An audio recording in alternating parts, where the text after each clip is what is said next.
Hello everyone! Kamusta kayong lahat mga kabugis at kamusta ang mga bougainvillea plants nyo? It's Michael here and welcome back to my channel. Last time ay na-share ko sa inyo yung lagay ng mga bougainvillea plants ko 2 weeks after ng bagyong si Emong, and ang dami niyang iniwan na assignment for today's video. Kaya naman for today ay atin namang gagawin ang operasyon balik ganda sa mga bougainvillea survivors. Kaya tara at samahan mo ako sa episode na ito.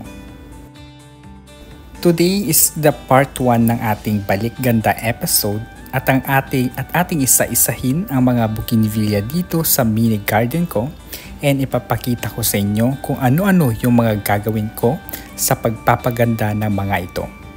Kung mapapansin nyo, halos karamihan na mga bougainvillea ko ay butot balat na dahil nakalbo sila dahil sa lakas ng hangin na dulot ni Emong. So basically, hindi sila maganda kasi wala silang dahon, and since wala din naman na silang dahon, now is the perfect time na atin naman silang itrim. And this is the first time na ititrim natin sila this season after the blooming season, kaya saktong-sakto na din na bawasan natin sila ng mga excess na mga sanga. And when I say trimming, tatanggalin natin yung mga hindi magandang mga sanga, mga sobrang mga sanga, and mga tuyo at patay na mga sanga. Since sabi ko kanina, this is the first time this season na aking ititrim ang mga bugis ko, kaya naman for sure, madami-dami tayong mga cuttings na pwedeng makuha, and itong mga cuttings na ito ay pwede namang i-propagate, pero this time, hindi muna ako magtatanim kasi maulan pa at masasayang lang din ito kung mabubulok. And kung nakita nyo yung past episode ko about the update ng bugis after the typhoon, napakita ko doon yung mga propagated cuttings ko na hindi naging successful. At saka may next activity din naman ako ng trimming, and ito yung before blooming season naman para sakto na maglabas sila ng mga mas madaming mga sanga, and that time, yan yung time na din ng pagpropagate natin kasi mas maganda na yung panahon that time. And that would be around November siguro, in preparation naman sa blooming season. And mas malapit na yung blooming season, and para mas maglalabas sila ng mas madaming flowers. Since trimming yung gagawin natin today, yung ibang bougainvillea ko ay i-hard prune ko sila, and yung iba naman ay saktong bawas lang na mga sanga. And yung gagawin kong trimming ngayon ay mas magiging mapanuri ako, kasi tatanggalin ko yung may mga sakit tulad ng may mga rust na sanga, or ito yung kulay orange sa sanga ng mga bougainvillea. At yung bulok na mga sanga ay ating tatanggalin din. Mas okay na din na tanggalin natin ang mga ito para una, hindi na makahawa sa ibang mga bougainvillea, and para ma-prevent natin na kumalat pa sa ibang bahagi ng halaman natin or mga bougainvillea natin. Minsan kasi hindi natin napapansin or yung mga ganito, and may mga nakakaligtaan tayo, pero this is okay lang naman kasi hindi naman natin lahat makikita, pero as much as possible matanggal natin ang mga ito. Isa sa kagandahan din na nadulot ng bagyo sa mga bougainvillea ko ay una, nakapag-trim ako, and pangalawa ay mas madali ako magtitrim kasi wala nang dahon na sagabal. O diba, nakahanap pa ako ng rason para i-console ko ang sarili sa sinapit ng mga bugis ko. But kidding aside, the only way para makausad tayo is to accept and move on sa mga bagay-bagay. Kasi nangyari na ang dapat mangyari, kaya naman tuloy ang buhay at tuloy ang pagbubougainvillea. And malay natin, may mas maganda pa pala ang nakabang sa mga bugis natin after itrim natin sila. At bago tayo magpatuloy, and habang tayo ay nagtitrim ng mga nabagyong bougainvillea, and baka sakaling napadpad ka sa channel ko, and if you happen to be new to my channel at hindi pa nakaka-subscribe, paki-click na ang subscribe button para maging updated ka sa latest at sa susunod na videos ko, gaya ngayon about bougainvillea trimming.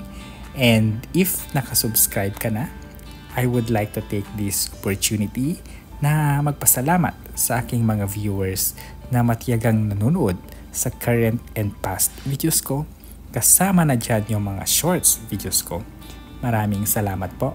At lalong-lalo na sa mga subscribers ko na patuloy na sumusuporta sa aking channel. Thank you so much. After ko namang i-trim yung mga bougainvillea ko, ang next naman na ginagawa ko is naglalagay ako ng fertilizer. And sa past video ko ay naibahagi ko kung yung mga fertilizers na ginagamit ko. So yung mga gamit kong abono ay nakadepende sa intention na gagawin ko. Una na dyan, if maintenance ng bougainvillea ang pag-uusapan, andyan si Yaramila Winner. And if yung pangmatagalan na abono naman, ang ginagamit ko ay si Osmocote Controlled Release Fertilizer. Pag gusto ko namang pabulaklakin ang mga bougainvillea, ang ginagamit ko naman ay yung Bloom Booster. And if yung mga bugis naman ay naninilaw ang dahon, ang ginagamit ko naman ay yung Iron Fertilizer. Ang bawat fertilizer ay may kanya-kanyang purpose. Pero since trimming ang ating activity today, ang gagamitin kong fertilizer ay si Urea 46 na mainam para sa mas mabilis na paglago at paglabas ng mga bagong shoots or sanga dahil na din sa rich at high ito sa nitrogen content na mabisa sa faster growth and health ng mga halaman and bougainvillea natin. After naman na maglagay ng fertilizer, ang next naman na ginagawa ko is naglalagay ako ng dagdag na potting mix sa bugis dahil nababawasan na mga ito sa tuwing tayo nagdidilig or pag malakas ang ulan. Sa potting mix na gamit ko, there are two versions na meron ako. Yung unang version ay ito yung potting mix for propagation. And this version ay combination lang naman ng rice hull, good garden soil, coco peat, and carbonized rice hull.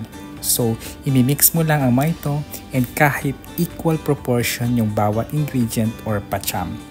And yung second version naman ay yung potting mix for repotting. And ito yung aking ginamit dito sa episode na ito. So, yung combination naman ito ay gaya lang din sa unang version. Pero ang kaibahan lang ay hindi ako naglalagay ng coco peat. Basically, yung 3 ingredients lang ang gagamitin ko, which are rice hull, good garden soil, and carbonized rice hull. After putting ng additional na potting mix, ang next naman na gagawin natin ay maglalagay tayo ng support sa mga bugis or ito yung tinatawag na tulos in Tagalog. Yung support or tulos, it can be stick galing sa kawayan, plastic na mabibili online, sanga ng puno, or even yung sanga ng bougainvillea mismo ay pwedeng gawing tulos. And I have a video kung paano ko ginamit at ginawa yung tulos for my bougainvillea na naging helpful naman siya sa bugis ko in time ng mga malalakas na hangin at malalakas na ulan. Sila yung magsisilbing foundation ng mga bugis natin para hindi sila mabali o yumuko ng sobra-sobra.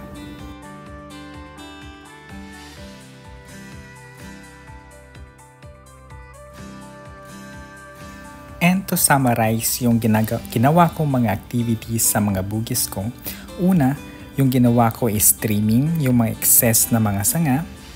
Ang susunod kong ginawa ay adding fertilizer na Urea 46 and adding potting mix naman which is the version 2. And finally, naglagay ako ng support or tulos sa mga ito. At now, hayaan nyo muna ako patapusin ang mga ito at dyan lang kayo at patapusin nyo na din ang video na ito hanggang dulo.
So ayun na guys for today's video.